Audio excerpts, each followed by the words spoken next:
Mirente. En donnant un cours particulier l'autre jour, j'en suis venu à lui donner, je ne sais pas pourquoi, une explication assez pertinente, eh bien, on va dire sur l'ancrage. Ça, j'en parlerai jamais assez dans ces vidéos de l'ancrage lors de la salsa. Et donc, pour mieux expliquer à la personne qui était très sportive, il m'est venu l'idée de lui montrer cet exercice. Donc c'est un exercice de sport, bon là je les exerce pas, je suis pas sportif. Ce qui se passait avec cette personne, c'est tout simplement qu'il descendait son bassin, littéralement il le désaxait pour pouvoir descendre sur sa jambe. Donc plutôt que de s'enfoncer dans la jambe, en fait il donnait ce petit coup de bassin sur le côté. Hein, je sais pas si tu vois, en fait il y a la jambe qui se désaxe un petit peu. Voilà. Et donc il faisait ça sur ses pas pour essayer de déhancher. Je l'ai dit, en fait, le déhanché, il va simplement, voilà, sans désaxer, il y a quand même un déhanché qui se forme. Et donc, ce n'est pas le fait de donner un petit coup de hanche qui va donner ton style. Ça paraît peut-être un peu contre-intuitif quand on voit des danseurs déhanchés, mais en fait, c'est le cas. Tu essaieras chez toi devant un miroir, tu verras ce que je te dis. Le conseil donc que je lui ai donné, comme c'était un sportif, il connaissait très bien ce petit mouvement assez cardio qu'on peut utiliser pour s'échauffer. Et en fait, tu vois que quand on fait ce mouvement, en fait, on ne vient pas totalement déhancher, hein, sinon on va vraiment se faire mal à la hanche, parce que ça fait trop de contraintes, mais on va avoir une sorte de retenue musculairement dans le bassin. Hop. Donc c'est-à-dire on vient se poser sur la hanche, mais on ne vient pas complètement casser la ligne de hanche. On va avoir ces muscles-là.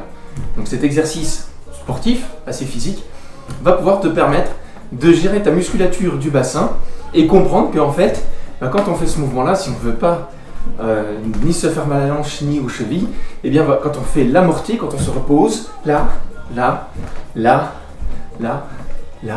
et bien on a tout simplement ce mouvement, cette sensation finalement d'ancrage. On descend le poids dans le pied et on ramène. Et comme j'en ai déjà parlé dans une autre vidéo, eh bien l'ancrage en salsa, ce n'est pas de remonter sur son appui, c'est de laisser son poids descendre dans les jambes pour qu'il y ait tout à fait un meilleur style et qu'on ait plus de rapidité pour faire le pas de base.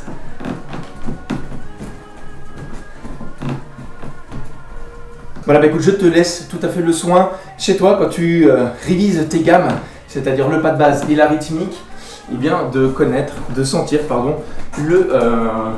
le pas, donc le poids qui descend dans les pieds mais sans pouvoir casser la hanche. Donc essaye cet exercice brièvement, voilà, pour comprendre la mécanique, la sensation musculaire et la sensation sous le pied que tu peux avoir pour comprendre cet ancrage. Et une fois que tu l'as compris, tu essayes de le retrouver sur ton pas de base chez toi. Voilà, je te laisse le soin d'essayer ce petit conseil, cette petite astuce, et puis bah, tu mets en commentaire ton retour, si tu y arrives, si tu as enfin senti la sensation, et puis si tu n'y arrives pas, bah, tout simplement, mais aussi quelle est ta difficulté, et puis ça sera avec plaisir que d'y répondre. Si ces petits conseils sur la salsa t'intéressent, tu n'hésites pas, tu t'abonnes à la chaîne avec la petite cloche pour être tenu au courant des prochaines vidéos qui devraient sortir. Sur ce, eh bien, au plaisir de te croiser à une soirée. Ciao!